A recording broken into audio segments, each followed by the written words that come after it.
KNR gold and diamonds తరుగు తక్కువ బంగారం ఎక్కువ విజయవాడ బెంగళూరు మరియు వైజాగ్ బ్రాంచ్లలో.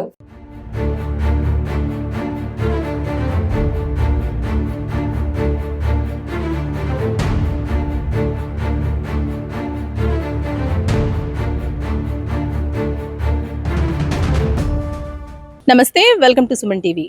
పిఠాపురం పంచాయతీరాజ్లో ఏఈగా పనిచేస్తున్న నూకరాజు కుటుంబ ఆత్మహత్యకు సంబంధించి ప్రస్తుతం అయితే కనుక అనేక కోణాలు వెలుగులోకి వస్తున్నాయి. ఎవరైతే సాదిక్ ఖాన్ వేధింపులకు గురి చేసిన సాదిక్ ఖాన్ ఉన్నాడో ప్రస్తుతం పరారీలో ఉన్నాడు. 5 రాష్ట్రాల్లో పోలీసులు అయితే కనుక ముమ్మరంగా తనిఖీలు అయితే నిర్వహిస్తున్నారు.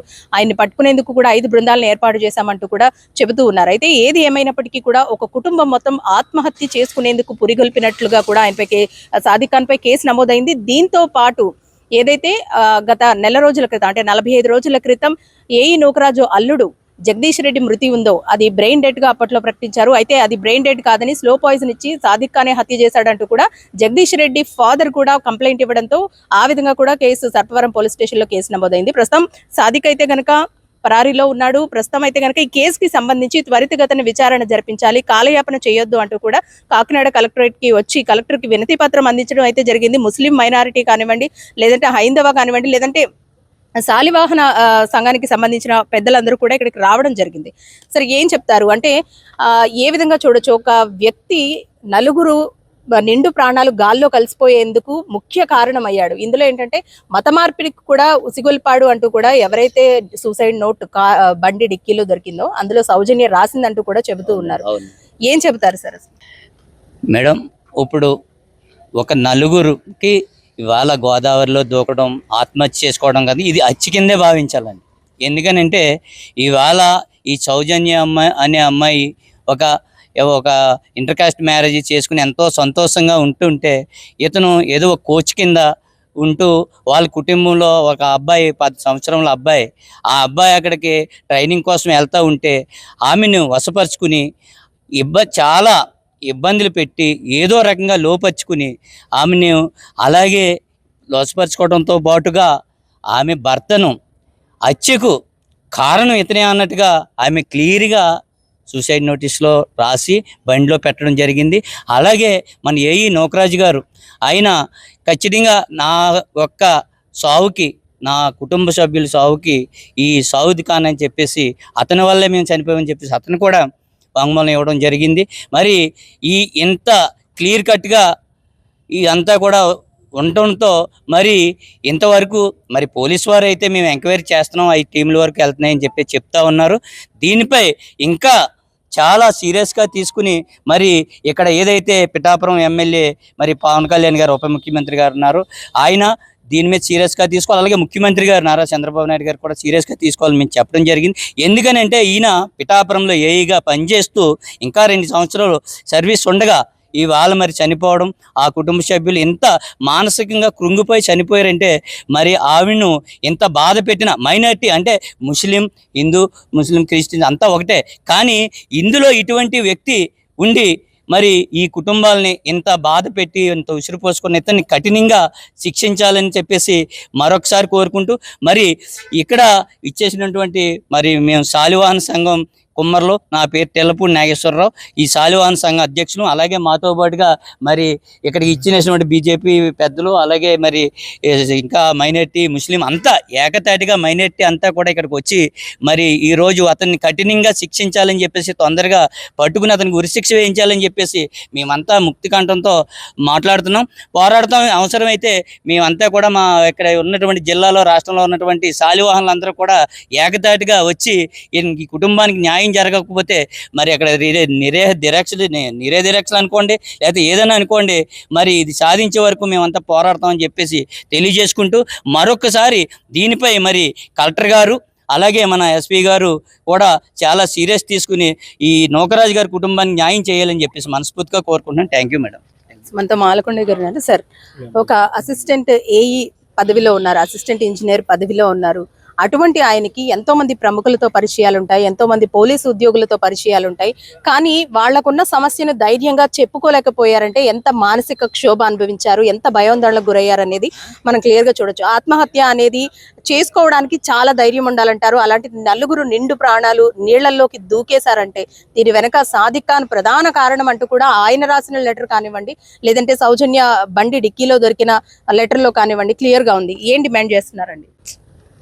నూకరాజు గారి కుటుంబం చాలా నలిగిపోయినటువంటి పరిస్థితిలో బతికి ఉన్నప్పటికి కూడా జనంలో తిరగలేమనేటటువంటి ఒక విశ్వాసం కోల్పోయినటువంటి సందర్భంగానే వారు గోదావరిలో దూకడం అనేది వారు నోటు చూసినా లేకపోతే జరిగిన విషయాలు చూసినా మనకు అర్థమవుతున్నాయి. ఇది చాలా దురదృష్టకరమైన విషయం. సమాజంలో ఇలాంటి జరగకూడనటువంటి విషయాలు. కానీ ఈ సాదిక్ ఖాన్ అనేటటువంటి యువకుడు కొంతమంది సంఘ విద్రోహ శక్తులతో చేతులు కలిపి, ఇప్పుడే చెప్తున్నారు మన మైనార్టీ సిటీ ప్రెసిడెంట్ గారు, జిల్లా ప్రెసిడెంట్ గారు, ఇక్కడ ఇందులో ఉండేటటువంటి ఒక సబ్ క్యాస్ట్లు ఏవైతే ఉన్నాయో వారికి ఈ ధర్మం పట్ల విశ్వాసం లేకుండా ప్రవర్తిస్తుంటారు. వారికి సంబంధించినటువంటి ఆ యువకుడు అనేక సంబంధాలు పెట్టుకొని, ఇది ఒకటే కాదు బయటికి కనిపించింది ఒకటి, కనిపించకుండా ఇంకా ఉన్నాయనేటువంటి విషయం కూడా సమాచారం మనకు బయటకు వస్తుంది. ఇవాళ మనం ఒకటి చూసినట్లయితే ఎవరైతే సౌజన్య అనేటటువంటి నూకరాజు గారి కూతురు భర్త ఎవరైతే ఉన్నారో అతను చనిపోవడానికి కూడా ఇతనే కారకుడు అనేటువంటి విషయాలు కూడా మనకు బయటకు వస్తున్నాయి. కానీ ఇవాళ మనం అడుగుతున్నాం, సమాజంలో మనం అందరం కలిసి ఉంటున్నాం, కానీ బలవంతంగా మత మార్పులు జరుగుతున్నాయనేటటువంటి చాలా కీలకమైన అంశం ఇక్కడ ఉంది ఇవాళ. అంటే ఈ మత మార్పులు దేనికోసం చేస్తున్నారు? మన భారతదేశమే రెండు విడిపోవడానికి బలమైన కారణం పాకిస్తాన్ కోరుకునే వాళ్ళందరూ పాకిస్తాన్ వెళ్ళిపోయారు, హిందుస్థాన్లో ఉన్న వాళ్ళందరూ హిందుస్థాన్లో ఉన్నారు. ఇంకా ఈ మత మార్పులు దేనికోసం అంటే హిందువుల్లో చిచ్చు పెట్టాలి, హిందూ సమాజాన్ని విచ్చలవిడిని చేయాలి, ఇక్కడ ఉన్నటువంటి ధర్మాలను అవమానపరచాలి అనేటటువంటి ఒక ఆలోచనకి ఎవరైతే దీని వెనకాల నాయకత్వం వహిస్తున్నారో వారందరి మీద కూడా ప్రభుత్వం కఠిన చర్యలు తీసుకోవాలి. ఇది విచారణ వేగవంతం చేయాలి. దానికి సంబంధించిన వ్యక్తులని ఇక శిక్ష అనే పేరుతో, విచారణ అనే పేరుతో కలయాపన కాకుండా ఉరిశిక్ష తీయాలనేటువంటి విషయం చాలా స్పష్టంగా మనం అటువంటి నిర్ణయాలు తీసుకుంటేనే కానీ ఇటువంటి వాళ్ళు తగ్గరు. కాబట్టి అటువంటి చర్యలు తీసుకోవాలి. దీనికి భారతీయ జనతా పార్టీ లేకపోతే ధార్మిక సంస్థలు ఏవైతే ఉన్నాయో నిన్న ఉదయం నుంచి ఈ యొక్క అందరినీ కలుపుకొని ఇవాళ ముఖ్యమంత్రి గారి కార్యాలయం, గవర్నర్ గారి కార్యాలయానికి వెళ్ళి కొంతమంది వారి యొక్క కమ్యూనిటీ పెద్దలతోటి కలుస్తున్నారు. నిన్న కూడా మా జిల్లా అధ్యక్షులు వారు కలెక్టర్ గారితో ముఖ్యమంత్రి గారికి, గవర్నర్ గారికి ఉత్తరం రాశారు. ఇవన్నీ కూడా ఇవాళ సమాజంలో ఏ విధమైనటువంటి వాతావరణానికి మనకి కనబడుతున్నాయంటే లవ్ జిహాద్ అనేది ఒకటి కనబడుతుంది. లవ్ జిహాద్కి ఇతనికి సంబంధాలు ఉన్నాయా? ఉంటే దానికి సంబంధించినటువంటి అమ్మాయిని మతం మార్చి ఆ అమ్మాయి మతం మారడానికి అంగీకరించినప్పటికీ కూడా సావుకు ఎందుకు గురి కావాల్సి వచ్చింది? ఒక కోణం లవ్ జిహాద్, రెండో కోణం ఈ దేశంలో ఈ ధర్మం పట్ల ఉన్న విశ్వాసాన్ని విచ్చలవిడిగా కామెంట్ చేయటం లేకపోతే డిస్టర్బ్ చేయటం. ఇటువంటి వాళ్ళని స్పష్టంగా దేశద్రోహులు అనాలి, వేరే పేరేం అవసరం లేదు. ఇవాళ పార్లమెంట్లో చట్టాలను గౌరవించట్లేదు. చట్టాల పట్ల విశ్వాసం లేకపోతే ఎవరైనా సరే దేశద్రోహులే, ఈ దేశంలో ఉండటానికి వీలు లేదని చాలా స్పష్టంగా మనం చెప్పుకునే సందర్భం రావాలి. ఆ విధమైన మనం అందరం కూడా ఎవరిని వ్యతిరేకించట్లా. ఇక్కడ ఉండేటటువంటి నైతిక విలువలు కాపాడుకోలేనప్పుడు ఈ భూమి మీద మనం ఉన్నా ఒకటే లేకపోయినా ఒకటే అనే విషయం స్పష్టంగా చెప్తున్నాం. దీనికి మా ఎమ్మెల్యే గారు రాష్ట్ర పార్టీ నుంచి కూడా ఇన్వాల్వ్మెంట్ అవుతున్నారు. అదే రాష్ట్ర పార్టీ కూడా దీని మీద సీరియస్గా ఉంది.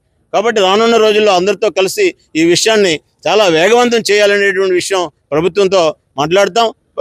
ఆల్రెడీ ఇవాళ కలిసినటువంటి తర్వాత ఇవాళ సాయంత్రం మళ్ళీ కార్యాచరణ కూడా ఉంటుంది. Thank you. ఒక 10 ఏళ్ల చిన్నారి మాత్రమే ఇప్పుడు ఒక సాక్ష్యంగా మిగిలి ఉన్నాడు. ఏదైతే ఆదివారం కాకినాడ నుంచి రాజమండ్రి బయలుదేరే క్రమంలో కూడా దారంతా కూడా మా తాతయ్యకు కానీ మా అమ్మకు కానీ సాదిక్ ఖాన్ ఫోన్ చేస్తూనే ఉన్నాడు, మమ్మల్ని హెరాస్ చేస్తూనే ఉన్నాడు అంటూ కూడా 10 ఏళ్ల చిన్నారి చెబుతున్నాడు. అక్కడ జరిగింది జరుగుతుంది, ఇప్పటి వరకు జరిగింది కూడా ఒక సాక్ష్యంగా మిగిలాడు. నలుగురు నిండు ప్రాణాలు అంటే 3 చనిపోయారు ఇప్పటికే. అటు స్లో పాయిజన్ ఇచ్చాడని చెబుతున్న జగదీష్ రెడ్డి చనిపోయాడు. 4 ప్రాణాలు ఒక వ్యక్తి వల్ల పోవడానికి కారణమయ్యాడు. ఏం చెప్తారు సార్? ఏం డిమాండ్ చేస్తారు? సాదిక్ ఖాన్ అనే నేరస్తుడు ఈ సమాజంలో బ్రతికుండకూడదు. ఒక నూకరాజు కుటుంబాన్నే కాకుండా చాలా కుటుంబాలు ఇతని వల్ల నష్టపోయాయి అనేది ఈ మధ్యనే ఇక్కడికి వచ్చిన తర్వాత మాకు తెలిసినటువంటి సమాచారం. ఈ చిన్న పిల్లవాడు తన కుటుంబాన్ని రక్షించుకోలేని పరిస్థితిలో తనను తాను రక్షించుకున్నాడు, తన కొద్దిగా ఎత్తొచ్చు కాబట్టి. అంటే ఇలాంటి దుర్మార్గుడి చేతిలో నిరంతరం నరకాన్ని భరించే కంటే సావు మంచిదని ఉద్దేశంతో నూకరాజు కుటుంబం గోదావరిలో దూకు సావాలని ప్రయత్నం చేసింది. అంతేకాని ఇలాంటి దుర్మార్గులు ఈ సమాజంలో ఉండటం అనేది సమాజానికి నష్టం కాబట్టి అట్లాంటి వ్యక్తుల నుంచి రక్షణ కల్పించాల్సిన బాధ్యత ప్రభుత్వానికి ఉంది, ప్రజలకు ఉంది, ఈ ధార్మిక సంఘాలకు కూడా ఉంది. వాళ్ళ వల్ల వీరందరికీ కూడా చెడ్డ పేరు వస్తుంది. ఒక మైనారిటీ సోదరుడుగా నా పక్కన ఉన్న వాళ్ళు దీని గురించి కూడా చాలా ఆవేదన వ్యక్తం చేస్తున్నారు. అతను చేసినటువంటి దుర్మార్గ పని ఈ సమాజంలో ముస్లింలందరికీ కూడా చెడ్డగా తీసుకొస్తుంది. అంచేత సాదిక్ ఖాన్ అనేవాడిని బహిరంగ ఊరి చేయాలి. ఇతర దేశాల్లో ఉన్నటువంటి చట్టాలు ఏవైతే ఉన్నాయో అదే విధానం ఈ దేశంలో ఉన్నట్టు ఎలాంటి దుర్మార్గుల విషయంలో కూడా పాటించాలి, అమలు చేయాలి. ప్రభుత్వం అవసరమైతే చట్టం తీసుకురావాలని కోరుతున్నాం. ఎందుకంటే ఇతనిలో మార్పు వస్తుంది, పరివర్తన చెందేటువంటి వ్యక్తిత్వం కాదు. చాలా 3-4 వ్యక్తులు ఇతను వెనుకుండి ఇతనికి అన్ని రకాల అండదానాలు ఇస్తున్నారని చెప్పేసి పత్రికల ద్వారా చూసాం. వేరు కూడా చెప్తున్నారు. అంటే ఇతనే కాకుండా వారి నుంచి కూడా కుటుంబానికి ప్రాణ నష్టం ఉంది, భయం ఉంది. అదే రకం బయటికి మనం బ్రతుకున్నంత కాలం వీడి ద్వారా ఇబ్బంది ఉంటుందని అల్లుడిని చంపేసిన దృష్టితోటి వీళ్ళని కూడా ఏదో రకంగా చంపుతాడనే ఉద్దేశంతో ఈ కుటుంబం ఆత్మహత్య చేసుకునే పరిస్థితి వచ్చింది. ఆత్మహత్యకు పురుగొల్పడం కాదు, అతను ప్రత్యేకంగా చంపేసినట్టుగా దీన్ని భావించుకుని ప్రభుత్వం చర్యలు తీసుకోవాలి, పోలీసులు చర్యలు తీసుకోవాలి. ఆ కుటుంబంలో ఉన్నటువంటి ఆ బిడ్డకి ఆదరించి ప్రభుత్వమే తగు చర్యలు తీసుకుని రక్షణ కల్పించాలి. ఇలాంటి దుర్మార్గులు బ్రతుకుంటే అలాంటి బాలుడు కూడా నష్టం వస్తుంది. అంచేత దీని మీద ప్రభుత్వం తక్షణ చర్యలు తీసుకోవాలని చెప్పేసి సాదిక్ ఖాన్ అనేవాడు ఈ భూమి మీద ఉండకూడదని కోరుతున్నాం. ముస్లిం మైనారిటీ సంఘాలు కూడా ప్రస్తుతం ఈ ఘటనను అయితే తీవ్రంగా వ్యతిరేకిస్తున్నాయి. ఇలాంటి కొంతమంది వల్ల మాకు చెడ్డ పేరు వస్తుందంటూ కూడా ఆరోపిస్తా ఉన్నారు. సార్ ఏం చెప్తారు? నిజంగానే ఇది లవ్ జిహాదీ అనుకోవాలా? మరోపక్క ఏదైతే సౌజన్య రాసిన లెటర్లో ఇస్లాంలోకి మారమని, మత మార్పిడికి పురుగొలిపాడు, అలాగే కొన్ని పుస్తకాలు ఇచ్చి వాటిని నోట్స్ రాయమన్నాడంటూ కూడా తను సూసైడ్ నోట్లో పేర్కొంది అంటున్నారు. ఏంటి సార్, ఏం చెప్తారు? ఏం డిమాండ్ చేస్తున్నారు? ముందుగా నూకరాజు కుటుంబానికి మా సానుభూతి అండి. ఈ పని ఎవరు చేసినా, ఏ కులంలో చేసినా, ఏ మతంలో చేసినా ఎదవే. నేను అనేది ఏంటంటే వాడికి ఉన్న కొన్ని మాకు తెలిసినాయి. వాడు ఏంటంటే ఆడవాళ్ళని లోపరుచుకోవడం, వాళ్ళ మీద డబ్బులు తినడం, బతకడం వాడికి అలవాటు. వీడు మా మతంలో ఉన్నవాడు చేయడం వల్ల మాకు ఇబ్బంది వస్తుంది, మాకు ప్రాబ్లం వస్తుంది. ఇలాగే కిందటిసారి కూడా మేము ఇలాగే అనుభవించాము. జెండా విషయంలో ఒకడే తీసుకొచ్చాడు ఆ జెండా, కానీ మొత్తం అందరికి అంటుకుంది ఆ బురద. ఇప్పుడు ఈడు చేశాడు, ఈ బురద కూడా మమ్మల్ని అందరికీ అంటుకుంటుంది. కానీ ఇటువంటి వాడిని గవర్నమెంట్, అంటే మేము టీడీపీ మైనార్టీస్ తరపున చెప్తున్నాం, సీఎంని కానీ మన పవన్ కళ్యాణ్ కానీ లోకేష్ని కానీ, ఇటువంటి వాడికి ఉరి తీయండి. తీస్తే రెండో వాడు రోడ్డు మీదకి రాడు. ఇటువంటి వాళ్ళకి ఏదో శిక్షలు ఎత్తారు, ఒక 3 నెలలు బెయిల్ ఇస్తారు, మళ్ళీ రోడ్డు మీదకి వస్తాడు.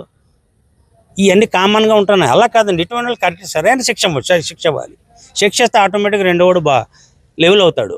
ఇది మాకు ఇబ్బందిగా ఉంది. ఏంటంటే వాడు చేసింది ఒక్కడే, కానీ ఇది సమాజం ముస్లింలు ఇలాంటి దొంగనా కొడుకులు అని అదాన్ని మాట్లాడుతుంటే బాధేస్తుంది మాకు. కానీ ఇటువంటి వాళ్ళని శిక్షలు గవర్నమెంట్ తరఫున పడితే ఈ అరికట్టడం అవుతుంది. ఎవడైనా ఒకటే ఇందులోని ఆడియడనే కాదు, ఆలోపం పిల్లలతో ఉన్నారు. చనిపోవడం అంటే మామూలు మాటలేం కాదు. కానీ వాళ్ళ తరఫున చాలా బాధగా ఉంది. సరే, ఏం చెప్తారు? అంటే 1 కాదు 2 కాదు 3 ప్రాణాలు గాల్లో కలిసిపోయాయి. దీనికి కారణం సాదిక్ ఖాన్ అని క్లియర్ గా అర్థమవుతా ఉంది. ఏం చెప్తారు సార్? ఏంటి? ఒక మనిషి ప్రాణం తీయడం ఈజీ ఏమో కానీ ఒక మనిషి ప్రాణం స్వతహాగా తీసుకోవడం అనేది చాలా కష్టమైన పని. అలాగా ఒక కుటుంబం అలాంటి నిర్ణయం తీసుకున్నారంటే వాళ్ళు ఎంత మానసిక క్షోభ అనుభవించి ఉంటారో మనం అర్థం చేసుకోవాలి. వాళ్ళతో పాటుగా ఒక చిన్న పిల్లాన్ని కూడా చంపేయడానికి తీసుకెళ్లారంటే వాళ్ళ క్షోభ మనం అర్థం చేసుకోవాలి. ఇతను ఎంత టార్చర్ పెట్టాడా ఏంటన్నది. ఇది యాక్చువల్గా మా కమ్యూనిటీ తరపున చేయడం వల్ల మాకు చాలా సిగ్గుపడుతున్నాయి ఈ విషయాల్లో, ఇలాంటి విషయాల్లో. ఎందుకంటే అది ప్రాణం అనేది హిందూకి ఒక ప్రాణం, ముస్లింకి ఒక ప్రాణం, క్రిస్టియన్కి ఒక ప్రాణం ఉన్నది. అందరి ప్రాణం ఒకటే, అందరం సమానమే, అందరం కలిసికట్టుగానే ఉంటాం. అందులో ప్రత్యేకంగా ఆంధ్రప్రదేశ్లో ఇటువంటి ఎప్పుడు ఉండవు. మత ఘర్షణలు అనేవి మనకు లేవు ఎప్పుడూను. మేము ఇప్పుడు బీజేపీ సోదరులు కానీ మేము కానీ అన్ని చోట్ల కలిసి ఒకే తాటి మీద నడుస్తుంటాం. ఇలాంటి తప్పుగానే ఖండించాలా. అందరూ అనుకున్నట్టుగా దీన్ని ఏదో సింపుల్గా ఎంక్వైరీ చేసి కంటి తుడుపుగా తీసుకెళ్ళాం, అరెస్ట్ చేసాం, బెయిల్ మీద వచ్చాడు, ఇవన్నీ జరుగుతూనే ఉంటాయి. ఇలాంటివి జరగకూడదు.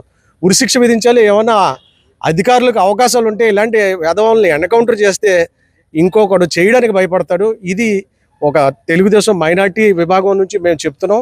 అలాగే ఏ ఇస్లాం మతం కూడా మత మార్పిడిని ప్రోత్సహించదు. లేదు, ఇస్లాం మతంలో అది లేదండి, ప్రోత్సహించదు. కొంతమంది వెధవలు ఎక్కడో చోట తయారవుతారు. వాళ్ళ వల్ల మొత్తం ఒక ఇస్లాం మతానికే మచ్చ తెస్తున్నారు. దీంట్లో మేము చాలా బాధపడుతున్నాం అండి. ఇది చేయకూడదు. ఏ మతంలో అయినా కూడా మత మార్పిడిని ప్రోత్సహించకూడదు. ఇష్టపడి ఎవరైనా వెళ్తే అది వాళ్ళ ఇష్టం. అంతే మేడం, నాకు సార్, మీరు చూస్తూ ఉన్నారు, గత 3 రోజులుగా వింటూ ఉన్నారు ఏదైతే సాదిక్ ఖాన్ ఎలాంటి వేధింపులకు గురి చేశాడు, దానివల్ల ఈ నిండు ప్రాణాలు ఏ విధంగా గాల్లో కలిసిపోయాయి అనేది ఏం డిమాండ్ చేస్తారు సార్? నూకరాజు గారి యొక్క కుటుంబానికి జరిగినటువంటి ఈ ఆత్మహత్య ఏదైతే ఉందో అది ఆషామాసి ఆత్మహత్య కాదని చెప్పేసి ఈరోజు అన్ని ప్రజా సంఘాలు, అన్ని మైనారిటీ సంఘాలు, అన్ని రాజకీయ పార్టీలు కూడా ముక్తఖండంతో ఖండిస్తూ ఉన్నాయి. ఇది కరెక్ట్ అయిన డిమాండ్గా మాలమోహనుడు భావించి మేము కూడా మా సంఘం తరపున నూకరాజు గారి కుటుంబానికి మద్దతు తెలుపుతూ దోషులు ఎవరైతే ఉన్నారో ఖచ్చితంగా ఈరోజు ముక్తకంఠంతో వాళ్ళు ఖచ్చితంగా అన్ని మీడియాలు కూడా మరి దోషిని సూచిస్తూ ఉన్నాయి. ఆయన పారిపోయినట్టుగా ప్రభుత్వం కూడా గుర్తించి మరి వెతకడానికి విభాగాన్ని నియమించడం జరిగింది. త్వరితగతిన మరి న్యాయం కోసం పోరాడుతున్నటువంటి సంఘాలకు కానీ ఆ కుటుంబానికి కానీ న్యాయం జరిగే వరకు ప్రభుత్వం అండదండలు ఉండాలి. అదేవిధంగా ఆషామాషి ఆత్మహత్య కాదని ఏదైతే చెప్తున్నామో దీని వెనక ఉన్నటువంటి కుట్రపూరితమైనటువంటి కోణాలన్నీ కూడా మత మార్పిడి కానీ లేకపోతే ఇతర ఆర్థిక లావాదేవీలకు సంబంధించినటువంటి విషయాలు కానీ ఉద్యోగులు ఇటువంటి మరి సోటర్ అని చెప్తున్నారు, ఆయన ట్రైనింగ్ ఇస్తున్నారని చెప్తున్నారు. ఆ విధమైనటువంటి ప్రలోభాలు పెట్టి ఎంతమందిని అయితే ఇతను ఈ విధంగా మానసిక క్షోభకు గురి చేస్తున్నాడో ఎంక్వైరీ చేసి తగిన శిక్షణ త్వరలో అంటే అర్జెంటుగా న్యాయ విచారణ చేసి అవసరమైతే ప్రజాకోర్టును కూడా దీని మీద నియమించి ప్రజాకోర్టును నియమించి త్వరితగత న్యాయం కోసం పోరాటం చూస్తున్నటువంటి సంఘాలకు కానీ ఆ కుటుంబానికి కానీ మరి ఏదైతే న్యాయాన్ని నమ్ముకుని ఈరోజు పోరాటం చేస్తున్నటువంటి ఈ ప్రజా సంఘాలకు కానీ త్వరితగతిన న్యాయం జరిగే వరకు పోరాటం కనుక కంటిన్యూస్గా మేము మద్దతు ఇస్తామని చెప్పేసి త్వరితగతి ప్రభుత్వం స్పందించాలి. ఇది కాకినాడ పార్లమెంట్లో ఉద్యోగం చేస్తున్నటువంటి వ్యక్తిగా నూకరాజు గారు, అదేవిధంగా పవన్ కళ్యాణ్ గారు నియోజకవర్గంలో ఉద్యోగం చేస్తున్నటువంటి వ్యక్తిగా మరి ఇది మాయన మచ్చగా ప్రభుత్వానికి మిగిలిపోకుండా త్వరితగతిన మరి న్యాయం జరిగే వరకు పోరాటం మేము కొనసాగిస్తాం. ప్రభుత్వం కూడా అదే దిశగా త్వరలో దీన్ని కేసుకి ఎక్కడో దిక్కడ పులి స్టాప్ పెట్టి న్యాయం చేయాలని చెప్పేసి కోరుతాం. చూసారు కదండి, 4 నిండు ప్రాణాలు గాల్లో కలిసిపోయినా చెప్పుకోవాలి. అటు సౌజన్య భర్త కానివ్వండి, ఇటు నూకరాజు కానివ్వండి, తన వైఫ్ అలాగే కూతురు సౌజన్య, వీటన్నిటికీ ఒకటే ఒక కారణం సాదిక్ ఖాన్. ప్రస్తుతం సాదిక్ ఖాన్ పరారీలో ఉన్నాడు. 5 రాష్ట్రాల్లో గాలింపు చర్యలు ముమ్మరం చేశారు. త్వరలోనే సాదిక్ ని పట్టుకుంటామని, కఠిన చర్యలు తీసుకుంటామంటూ కూడా అధికారులు చెబుతూ ఉన్నారు. అయితే అన్ని సంఘాలు కూడా కలిసి వస్తున్నాయి. సాదిక్ ఖాన్ కి సంబంధించి ఏదైతే కుటుంబానికి అన్యాయం జరిగిందో ఆ అన్యాయానికి న్యాయం జరగాలని, ఇటువంటి వారిని ఉపేక్షించకుండా శిక్షించాలని, చట్టాలని కూడా కఠినతరం చేయాలంటూ కూడా వీళ్ళంతా డిమాండ్ చేస్తూ ఉన్నారు. కేసును కాలయాపన చేయకుండా అతి త్వరలోనే సాదిక్ ని పట్టుకొని కఠినంగా శిక్షించాలి, వీలైతే ఎన్కౌంటర్ చేయాలంటూ కూడా చెబుతూ ఉన్నారు. అటు ముస్లిం మైనారిటీ సంఘాలు కూడా అదే చెబుతున్నాయి. ఇటువంటి ఎవరో ఒకరు చేసే పనికి మేము నిందల పాలవుతున్నామంటూ కూడా చెబుతూ ఉన్నారు. అసలు ఇస్లాం మతంలో మత మార్పిడి అనేదే లేదని, ఎవరో ఒకరిద్దరు చేసే ఈ పనుల వల్ల మాకు చెడ్డ పేరు వస్తుందంటూ కూడా వాళ్ళు చెబుతున్న పరిస్థితి. అయితే అధికారులు కూడా త్వరితగతిన ఈ కేసుని పూర్తి చేయాలని, కఠినంగా శిక్షించాలంటూ కూడా వీళ్ళంతా డిమాండ్ చేస్తూ ఈ రోజు కాకినాడ కలెక్టర్ కి లెటర్ ఇవ్వడం అయితే జరిగింది. అతి త్వరలోనే కేసుని పూర్తి చేసి ఇటువంటి వారికి కఠిన శిక్షలు పడే విధంగా కూడా చర్యలు తీసుకోవాలంటూ కూడా వీళ్ళంతా డిమాండ్ చేస్తున్నారు. కెమెరా పర్సన్ శ్రీధర్తో అనుశ్రీ, సుమన్ టీవీ, కాకినాడ.